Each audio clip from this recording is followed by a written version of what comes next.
E nós vamos entender o que é essa apostasia. Por muito tempo eu achava que a apostasia era uma coisa, e quando eu fui estudar mais profundamente sobre o tema, eu entendi que era outra. E a gente precisa entender bastante para que a gente pode estar apostatado sem saber. Então vamos abrir nossas Bíblias em Apocalipse 17. Aqueles que não têm Bíblia, a tia Cira vai entregando aí. Apocalipse, nós estamos fazendo um pequeno estudo do Apocalipse. Para a gente estudar sobre todo o Apocalipse, nós teremos que ter no mínimo um mês. Nós estamos estudando só alguns temas que a gente julga importante para esses dias. Mas o Apocalipse é todo um livro que tem maravilhas e esperança. Amém? Amém. Vamos fazer mais oração. Oração nunca é demais, né? Grandioso Deus, a tua palavra está aberta e pedimos que o teu Santo Espírito nos ensine para que possamos compreender as verdades e aplicar em nossas vidas. Abençoa, Senhor Deus, quem está lendo, quem está ouvindo, quem está acompanhando, em nome de Jesus. Amém. Vamos ler a partir do verso 1. Diz o seguinte: veio um dos 7 anjos que tem as 7 taças e falou comigo dizendo: vem, mostra-te-ei o que? O julgamento da grande meretriz, que se acha o que? Sentada sobre muitas águas, com quem se prostituíram os reis da terra, e com o vinho de sua devassidão. Foi que se embebedaram os que habitam na terra. Transportou-me o anjo em espírito a um deserto, e viu o que? Uma mulher montada numa besta escarlate, besta repleta de nomes de blasfêmia, com 7 cabeças e 10 chifres. Achava-se a mulher vestida de púrpura e de escarlata, adornada de ouro, de pedras preciosas e de pérolas, tendo na mão um cálice de ouro transbordante de abominações e com as imundícies da sua prostituição. Na sua fronte achava-se escrito um nome, um mistério: Babilônia, a grande, a mãe das meretrizes e das abominações da terra. Então vi a mulher embriagada com o sangue dos santos e com o sangue das testemunhas de Jesus. E quando a vi, admirei com grande espanto. Preste atenção, João teve um grande espanto aqui. Nós vamos entender o porquê. O 7. O anjo, porém, me disse: por que te admirastes? Dir-te-ei o mistério da mulher e da besta que tem as 7 cabeças e 10 chifres e que leva a mulher. A besta que viste era e não é, está para emergir do abismo e caminha para a destruição. E aqueles que habitam sobre a terra, cujos nomes não foram escritos no livro da vida, desde a fundação do mundo, se admirarão vendo a besta que era e não é, mas aparecerá. Aqui está o sentido, que tem sabedoria. As 7 cabeças são 7 montes, no quais a mulher está sentada. São também 7 reis, dos quais caíram 5, um existe e o outro ainda não chegou. E quando chegar, tem de durar pouco. Irmãos, na primeira leitura que a gente faz isso, a gente começa a ter várias dúvidas, né? Que tem muita informação aqui. Tem muita informação. E nós não temos tempo de falar verso por verso, explicar verso por verso. Nós vamos pegar a essência desse verso. Nós vamos falar sobre esta mulher. E vi, 17, 6. E vi que a mulher estava embriagada do sangue dos santos e do sangue das testemunhas de Jesus. E vendo-a, eu maravilhei com grande admiração. Nós vimos, desde os primeiros estudos, que João, ele não estava triste. Que ele estava preso na ilha, sozinho. E que quando ele viu o céu, ele chorou quando viu Cristo como um cordeiro imolado com as marcas, né, da cruz. Ele chorou em saber que Cristo vai passar a eternidade com essas marcas. Todos nós seremos transformados e Cristo não será, vai continuar com as marcas do pecado, para dizer que esse foi o preço que ele pagou por mim e por você. Passou todas essas visões. Ele viu as 7 taças dos flagelos, as 7 pragas, as 7 últimas pragas que iriam cair sobre a terra. Ele viu também os anjos segurar os 4 ventos da terra, para que não houvesse tamanha destruição. E os anjos estão segurando esses ventos com Quando soltar esses ventos é porque o mundo vai acabar, vai acontecer muitas outras coisas e o mundo irá acabar, Jesus irá voltar. Mas nesse momento ele vê essa mulher, essa prostituta, essa meretriz, como a Bíblia diz, né? Vestida, montada numa besta.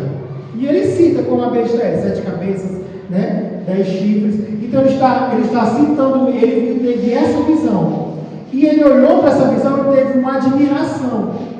No original grego, essa palavra que o tradutor colocou em admiração é como se assim, eu não esperava por isso. É como se fosse esse tipo de admiração. Olhou e eu não esperava por isso. Ou seja, era algo que João conhecia. Nós, olhando aqui, primeira viagem, a gente imagina o que seria isso. Mas isso era familiar para João e para o povo judeu e o povo de Israel. E nós vamos entender isso à luz da história. Foram encontrados achados, foram encontradas muitas coisas que provam o que nós vamos falar hoje. Ou seja, provam na Bíblia. A Bíblia não precisa ser provada, mas a arqueologia, os achados lá em Israel, provam que realmente o que estava na Bíblia está correto. Então nós vamos continuar. Aqui é um achado de Tel Moza. Vamos chamar assim. Eu não sei muito falar, sei falar outra língua, né? Mal português, mas vamos chamar de Tel Moza. Aqui era um santuário. Vocês lembram do santuário que nós estudamos? Santo, Santíssimo, né? E tem os rituais. Só que a 8 quilômetros do templo, aquele templo bonito que a gente vê de ouro, que o altar tinha as escadas, né? 8 quilômetros de lá tinha um altar de Baal. Irmãos, para quem não sabe, Baal foi o Deus mais conhecido da Bíblia, pelo menos para mim. Tem muitas pessoas de Baal e ele foi um Deus que acanazou o juiz de Israel. Hoje o povo de Israel gostava mais de Baal do que do próprio Deus, porque todas as vezes eles se voltavam para outros deuses, principalmente Baal. Só que Baal, ele na cultura deles, dos povos pagãos, os deuses tinham filhos, tinham pais, e Baal tinha uma mãe que se chamava Ashera. Ela era casada com o deus El, e eles viviam no céu. Um casal, e Baal era seu filho. Então, isso tudo era bem comum para eles. Bem comum. Multidões adoravam o Deus Baal, também acham como também Deus El. Então, aqui, ó, vocês verão, Jerusalém era aqui, onde tinha o templo, aquele que a gente estudou, tudo de ouro. E esse templo que foi encontrado aqui, ó, nessas escavações, ele ficava bem aqui, pertinho, nas redondezas do povo de Israel. E nós vemos também, quando a gente estuda a Bíblia, principalmente os livros de história, nós vemos que muitas vezes o povo de Israel fez o quê? Se jogou para a idolatria, foi atrás de deuses pagãos. E o ser humano, e a gente costuma dizer que é só o brasileiro, mas o ser humano, ele sempre dá um jeitinho, né? Então diz assim, ó, qual é o primeiro mandamento? Não terás o quê? Outros deuses diante de mim. O que eles pensaram?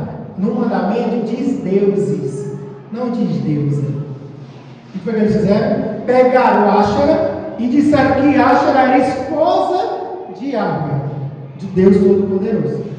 Disseram que ele era esposa dele. Então eles assim, não tem problema a gente adorar uma deusa que é a esposa do nosso Deus. Por que eles casavam naquele tempo? Porque naquele tempo, quanto mais filhos, mais poder. Se você for olhar aqui na Bíblia, aí começa a genealogia, filhos de tanto. Então a família que tinha vários filhos, quanto mais filhos, era mais poder. Por isso que a poligamia era muito comum lá. Os homens tinham várias mulheres, que era para ter muitos filhos, para ser poderoso na terra. Então quando eles olhavam para Deus, eles diziam assim, Deus solteiro não dá certo. Vamos arranjar uma mulher para Deus. Todos os outros deuses eram casados, os deuses pagãos, né? Mas o Deus de Israel era solteiro. O que eles foram inventar? Vamos dar uma mulher para ele. Porque, como todos os outros têm mulher, também precisa ter, só o pobre solteiro. Então, eles querendo idolatrar, eles buscavam alguma desculpa para poder pecar. A gente julga o povo de Israel, né? O povo de Israel é isso. Mas quantas desculpas nós inventamos para pecar? Vou fazer isso porque estou com vontade, vou fazer. É melhor fazer e se arrepender do que não fizer. Vou fazer aquilo porque... a gente começa a criar desculpas e criar uma religião ao nosso gosto, não nos princípios da Bíblia, não no que Deus nos ensinou. É muito mais cômodo eu criar uma religião a gosto do cliente. Não, eu vou para uma religião em que eu possa fazer isso. Então eu me sinto bem lá, eu vou para lá. Quem está se adaptando? É você que está querendo louvar a Deus ou você está querendo um Deus que se ajoelhe às suas vontades? A gente precisa pensar. Nós procuramos uma religião que nos deixe fazer tudo o que a gente quer, porque nós queremos que Deus ele se ajoelhe aos nossos pés e Ele faça o que a gente quer. Indiretamente a gente faz isso. Eu sei que é muito pesado de ouvir isso. E eu não estou falando de religião nenhuma. Eu estou falando dos nossos gostos. Nós queremos que Deus se ajoelhe ao invés da gente se ajoelhar a Deus. Vamos continuando. Judá era monoteísta, politeísta ou monólatra ou enoteísmo. Monoteísta é que só tem um Deus. Por muito tempo eu achei que Judá era monoteísta, mas eu pensei. Só tinha um Deus. Politeísta tem vários deuses. Tem um Deus para a chuva, um Deus para o casamento, um Deus para a noite, um Deus para o dia. Tem vários deuses.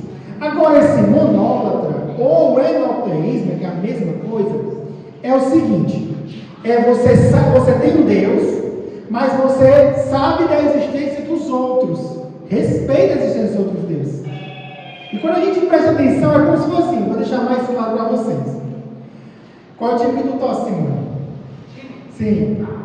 Ai, meu Deus do céu. Tem outro melhor não? A Simone torce Palmeiras. Vamos dizer que é questão de Deus. O Deus da Simone é o Palmeiras. Mas Simone, tu sabe que existem outros times? Não tem outros times? Tem outros times. E quando o seu time vai jogar com ele, você sabe que ele é perigoso, você sabe que ele existe, você às vezes até torce quando favorece o seu time. Ele está jogando contra o time, você vai torcer o outro time, porque favorece o seu. É a mesma coisa de ser monólatra ou enoteísta. É quando você tem um Deus, mas você sabe que tem outros ali. Esse era o povo de Judá. Eles tinham um Deus verdadeiro, mas eles sabiam que tinha outros deuses, que eles começavam a se engraçar e se apaixonar. Mas por que tu diz isso? Qual é o primeiro mandamento, Ciro? Deus já sabia que o povo era assim.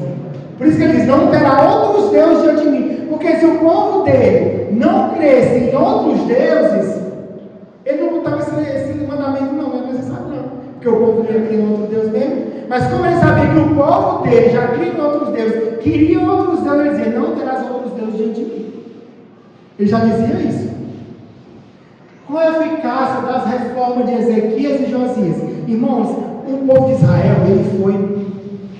ele deixou muito os costumes dos deuses pagãos entrarem na casa deles, no lar, até mesmo dentro do templo, até mesmo naquele templo bem bonito. Eles trouxeram fogo estranho, trouxeram ídolos diferentes e colocaram lá dentro, faziam coisas abomináveis aos olhos de Deus lá dentro. Mas em algum momento da história de Israel, chegaram alguns reis e fizeram essas reformas.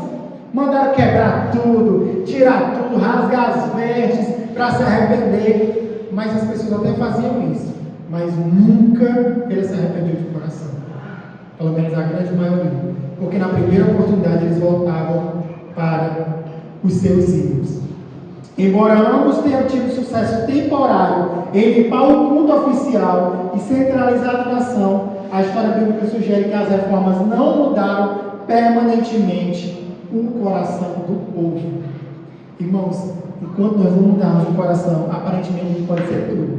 Eu posso vir aqui, posso pregar, posso cantar, posso dar cesta básica para as pessoas, posso viver fazendo campanha para arrecadar roupa, fazer o bem, construir casa para as pessoas. Mas se o meu coração não for transformado, eu estou enganando a mim e as pessoas, mas eu não engano a Deus. Eu preciso fazer a primeira mudança no meu coração. Era igual o povo de Israel. Continuando. Isso aqui é muito pesado. Eu gostaria que vocês lessem comigo. Milagres não são garantias de manter. Mais uma vez. Milagres não são garantias de manter a fé. Às vezes a gente faz isso, ó. Se Deus me der isso, eu entrego minha vida a Deus curar tal pessoa, eu vou entregar minha vida. Se Deus fizer isso aqui, esse emprego, conseguir esse emprego, eu vou ser fiel a Ele.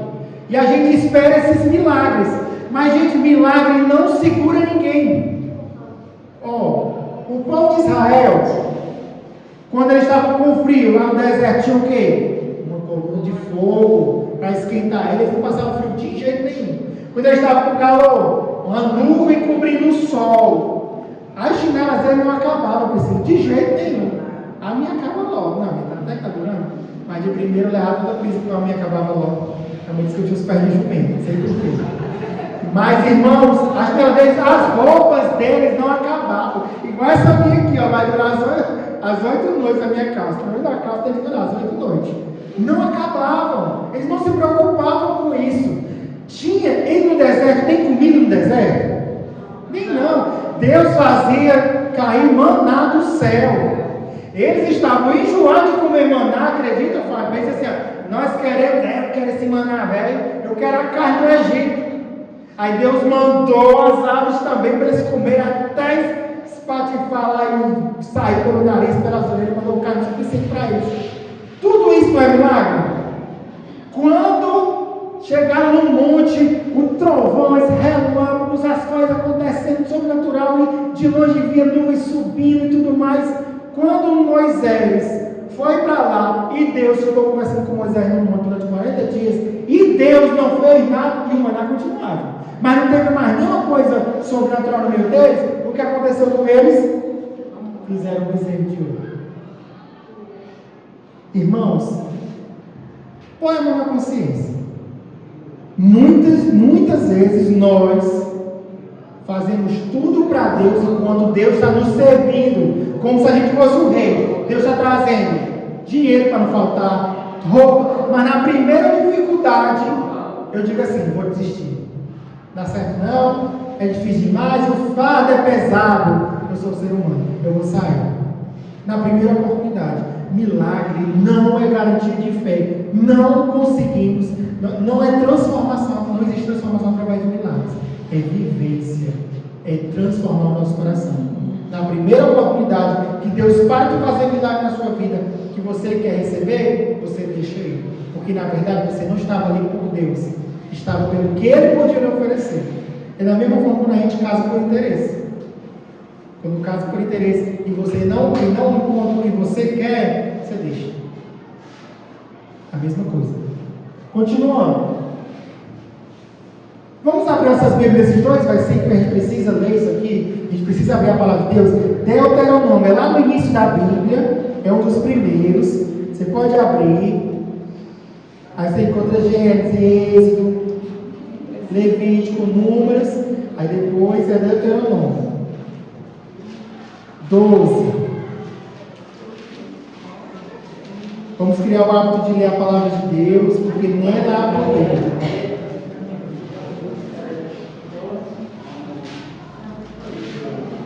Amém? Pois é, pai, como vocês já estão rápidos na Bíblia. Deuteronômio 12, 13 e 14. Diz o seguinte: guarda-te, não ofereças os teus holocaustos em onde? Em todo lugar que vires, mas no lugar que o Senhor escolher, numa das tribos, ali oferecerás os teus holocaustos e ali farás tudo o que te ordeno. Irmãos, vocês prestaram atenção que Deus, Ele disse assim, Ele já sabe como o povo era desobediente. Ele já sabia o que o povo ia fazer. Ele disse mesmo assim, filhos, não ofereça em qualquer lugar. Tem um lugar certo para vocês oferecer sacrifício. Deus deixava as orientações muito claras, né? Aí em 2 Crônicas ele fala da revolução em que tiraram todos os ídolos do templo de Deus. Nós vamos passando, vamos avançar. Em 1 Reis 22, 42, 44 diz o seguinte: e era Josafá da idade de 35 anos quando começou a reinar, e 25 anos reinou em Jerusalém, e era o nome da sua mãe Azuba, filho de Sili, e andou em todos os caminhos de seu pai Asa, não se desviou deles, fazendo o que era reto aos olhos do Senhor. Todavia os altos não se tiraram, ainda o povo sacrificava e queimava incenso nos altos, ou seja, Os altares para os deuses estranhos ainda continuavam e provavelmente era naquele templo de Ashera, pertinho de Jerusalém. Esse período é uma história muito boa. Vamos continuar. Irmãos, essa daqui é Ashera. Ela era tida como a deusa da fertilidade. Por isso que ela está pegando assim, ó, no 6. Ela era como a deusa da fertilidade. Ela poderia ser encontrada de duas formas. Uma com cara de pássaro e outra com cara de humano. Mas vocês estão vendo que está faltando alguma coisa nela? O que falta nela aqui? Que? Os pés, né? Ela não tem pé. Isso aqui foi um achado em uma escavação. Encontraram esses ídolos que estavam nas casas e no templo. Aí foi que os cananeus fizeram, né? Os cananitas fizeram. Aqui era os cananitas fizeram. Quando faziam ela toda nua mesmo, mostrando sexualidade. Já os judeus, os israelitas, como ela era esposa, eles queriam que ela fosse esposa do Deus, eles faziam mais vestidas, né? Uma coisa assim mais coberta, como se fosse mais família. Tudo ele dá um jeitinho, Aí aqui, ó, é uma imagem dela que encontraram também. Como ela não tinha pé, ela vivia montada em uma besta. Você sabe o que é besta? Não é uma pessoa que faz tudo para as outras, não. É uma besta. Não. Besta é qualquer animal doméstico ou selvagem que é usado para montaria. Um burro pode ser uma besta. Em algumas culturas, o elefante é uma besta. Ele pode ser montado. Você já viu assistir algum filme que tem pessoas montadas em elefante? Então, o elefante pode ser uma besta. Então, uma besta é tudo que pode ser montado. E nesse tempo, ela como ela não tinha perna, ela era apresentada montada numa besta. Sempre. Contaram até esse ídolozinho aqui, ó. Montado numa besta. E fizeram o desenho na arqueologia. E todo, segundo Reis, e todos os sacerdotes trouxe da cidade de Judá, e profanou os atos, e todos os sacerdotes queimavam incenso, desde Guerra até Beceba, e derrubou os altos que estavam nas portas, junto à entrada da porta de Josué, o governador da cidade que estava à esquerda daqueles que entravam pela porta da cidade. Mas os sacerdotes dos altos não sacrificavam sobre quem? O altar do Senhor em Jerusalém. Porém comiam pães ázimos no meio de seus irmãos. No tempo de Josias, o que os sacerdotes faziam? O que Jesus dizia? Coma os pães ácidos no sábado, dentro do tabernáculo, do santuário. Você lembra daquela mesinha que tinha os pães que nós vimos? Aqueles pães eram para os sacerdotes comerem dentro do santuário. Deus diz: o que eles estavam fazendo? Eles estavam pegando esses pães, vamos fazer os pães extras e vamos levar para o meio do povo. Vamos comer no meio do povo. E eles comiam. Vocês estão percebendo como é que estava Israel, a idolatria misturada com as outras culturas? Vamos continuar. Já estamos chegando no final. Isso daqui, ó, são ruínas dos altares desses outros deuses. Sabe o que eles faziam, Vanessa? Eles não quebraram, eles não destruíram. Eles faziam o que? Eles desmontavam e enterravam. Para quando o fiscal do rei passasse, não tem mais altar não. Quando o fiscal do rei fosse embora, eles faziam de novo o altar para adorar outros deuses. Nós também fazemos isso. Ah, meu Deus do céu, lá vem fulano de tal, deixa eu me comportar.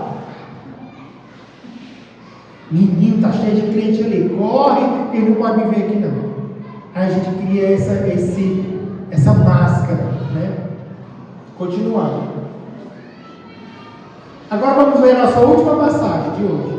Jeremias 11. Ajudem a adventistas, as pessoas. Jeremias.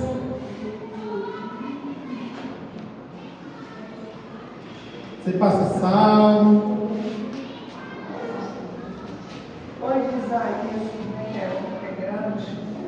Passa Isaías. Depois chega em Jeremias 11.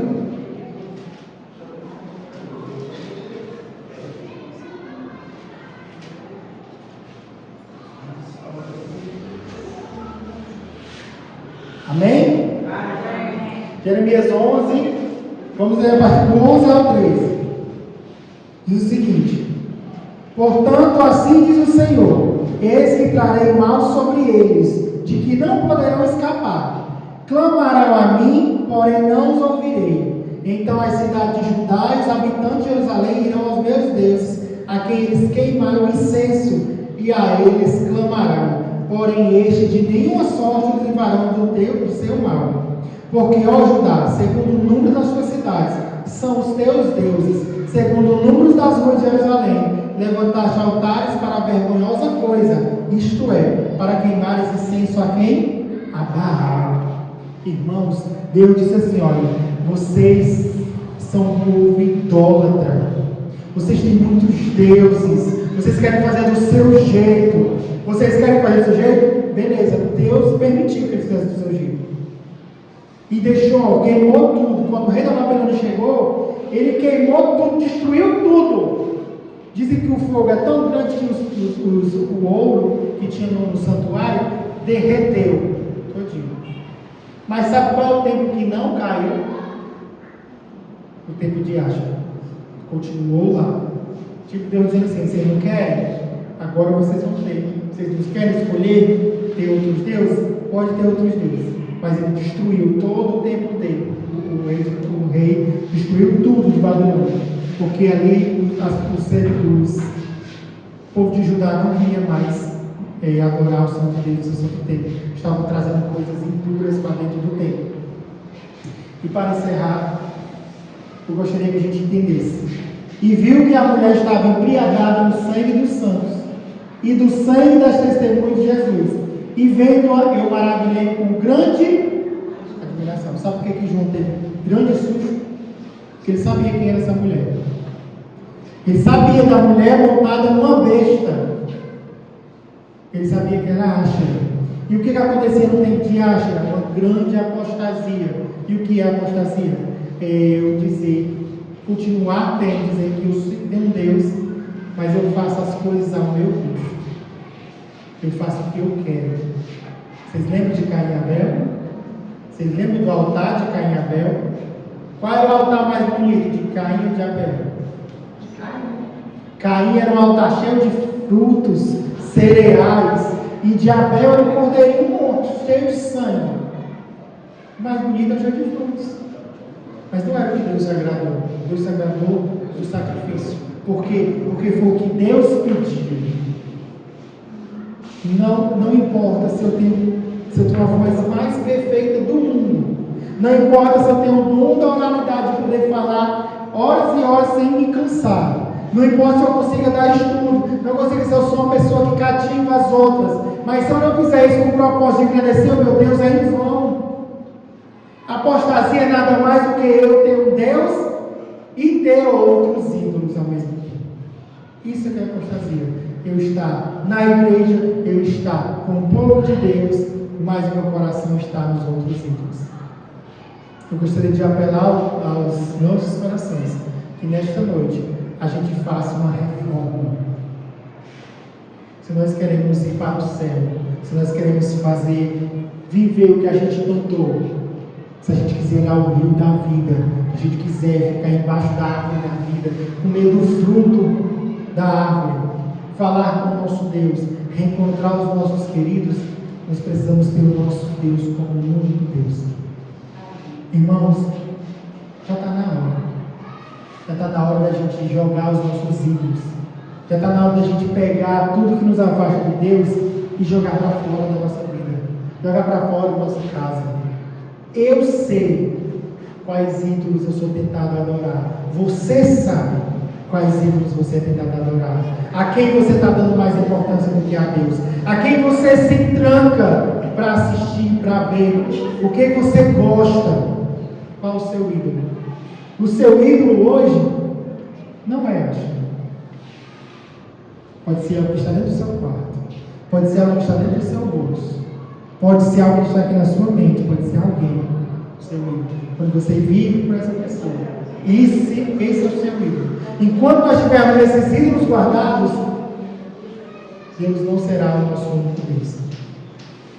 João, ele se admirou porque ele disse assim: vai acontecer tudo de novo. O povo vai entrar em apostasia de novo, vai se envolver com outros ídolos, esquecer o seu Deus. João se admirou por conta disso. E o anjo disse: vai acontecer tudo de novo.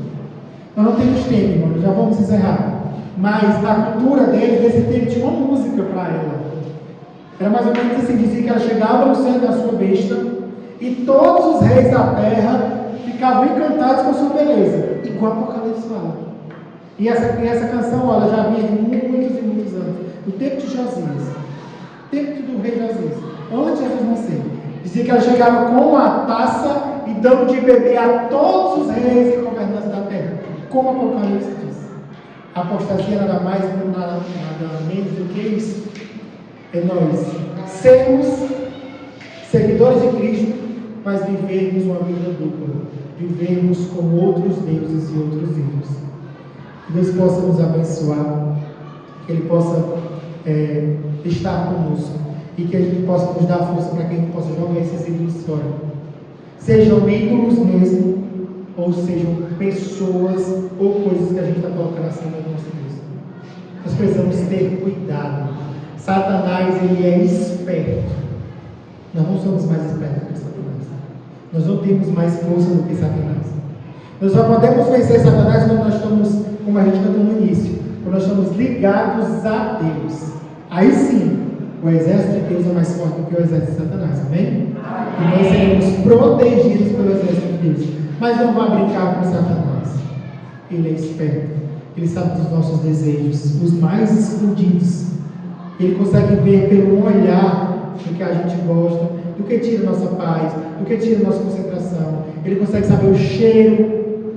Ele consegue sussurrar no seu ouvido. Ele cria situações para que a gente possa adorar outros deuses e ir contra o que a gente quer. Como a gente conversou ontem. Não é fácil ser cristão. É uma luta muito difícil. É renúncia. Você tem que estar dizendo direto: essa é a vida que eu escolhi. Não é essa a vida que eu escolhi. Não é isso que eu quero fazer. Mesmo você querendo. Mesmo você morrendo de vontade. Mesmo você sentindo prazer.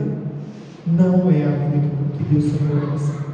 E nessa noite nós possamos sair daqui com esse pensamento. Dizer assim: Deus, eu quero que todos os meus ídolos sejam destruídos pelo teu poder. Eu quero tirar da minha vida, da minha casa, da minha família, tudo que está em primeiro lugar. Você não vai pensar que você ama seu filho, que você acha que seu filho é o primeiro lugar da sua vida.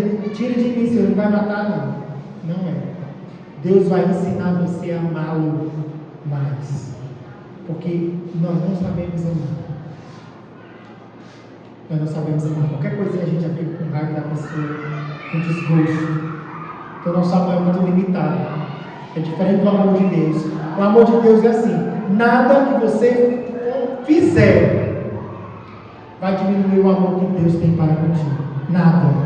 Você vai sempre ser a coisa mais linda quando Deus olhar para a terra. Que Deus possa te abençoar, que Ele possa cuidar de você e que essa semana seja uma bênção na sua vida. Não porque nós estamos programando, mas porque a palavra de Deus está sendo aberta e nós estamos aprendendo por ela. Por isso eu quero pedir para a gente fazer uma oração.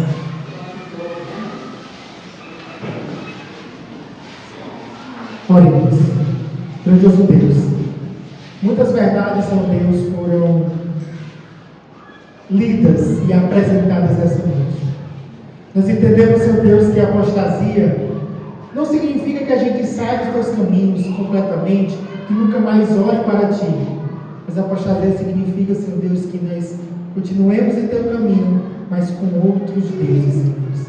Que nós possamos, Senhor Deus, através do teu amor, da tua misericórdia, da tua graça, reconhecer o quão falho nós somos, reconhecer os nossos ídolos, que nós estamos colocando em primeiro lugar na nossa vida, Senhor Deus, e pedir que o teu Santo Espírito purifique os nossos rostos, Senhor Deus, purifique nossos hábitos, que possamos, Senhor Deus, reconhecer o que nos faz mal, que possamos ver de longe o mal e pedirmos proteção divina.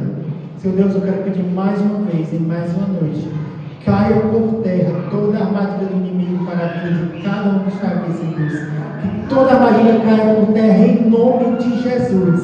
Porque nós cremos que esse nome tem poder. E através desse nome nós podemos fazer maravilhas. E agora nós estamos invocando o teu nome, para que Satanás seja destruído, derrotado na nossa vida. Nós possamos, Senhor Deus, fazer as nossas escolhas unicamente olhando para Ti. Entregamos nossas angústias, nossos medos, nossos anseios, nossos sonhos em Tuas mãos. Que o Senhor nos faça de acordo com a Tua vontade.